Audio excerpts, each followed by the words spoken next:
Hi, I'm Caitlin Erickson, and my topic for this presentation is going to be Jesus teaching about marriage.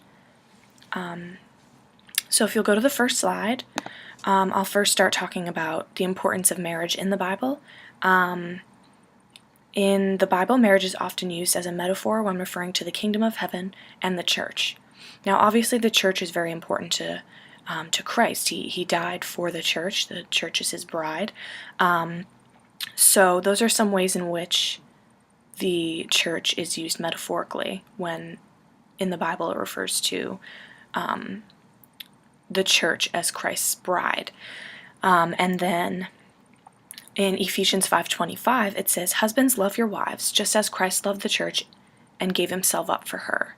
So there's the actual verse that shows what I was just talking about.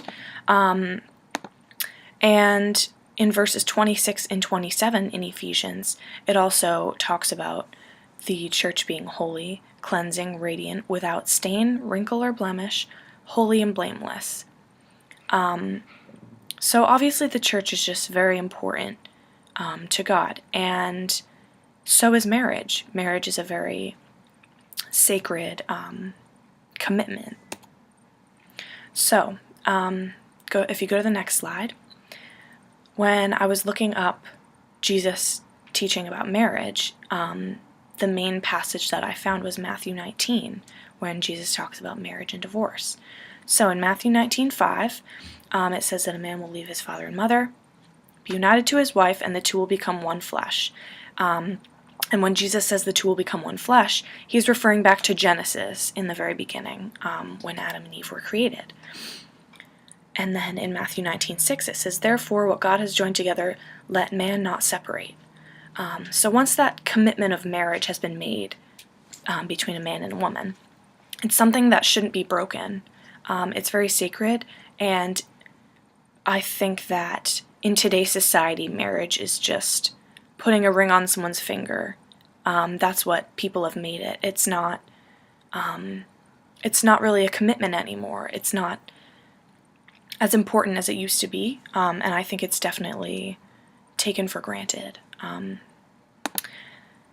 then in 1 Corinthians 10 it says, "To the married I have this command, not I but the Lord, a wife must not separate from her husband."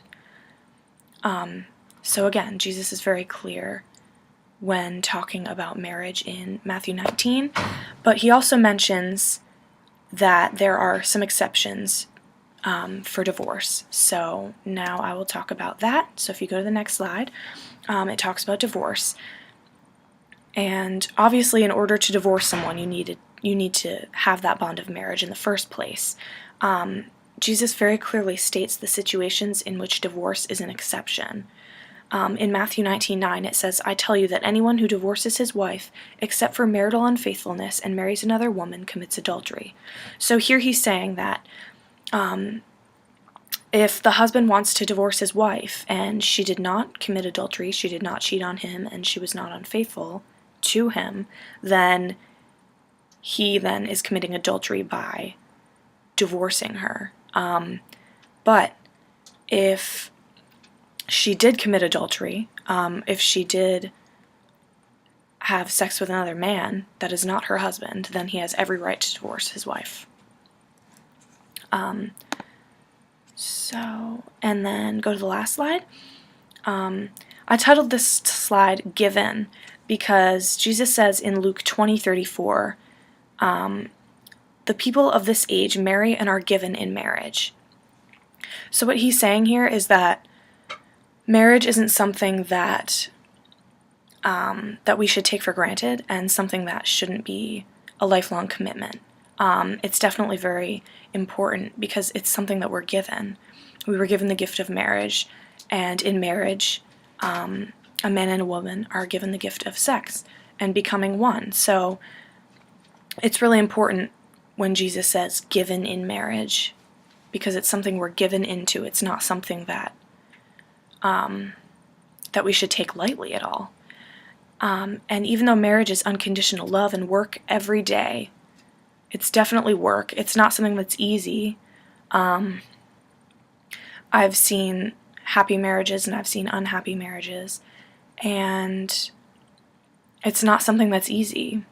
Even for a man and a wife that are happy together, there's still quarrels, there's still issues and trials and tribulations that they need to go through together, and they shouldn't separate. Jesus teaches about the sanctity of marriage in Matthew 19, especially when he refers back to Genesis, because that was when marriage was first created, that bond between Adam and Eve. When he refers back to that, it just shows how important it is. So that's the end of my presentation. I hope you enjoyed it, and thanks so much for listening.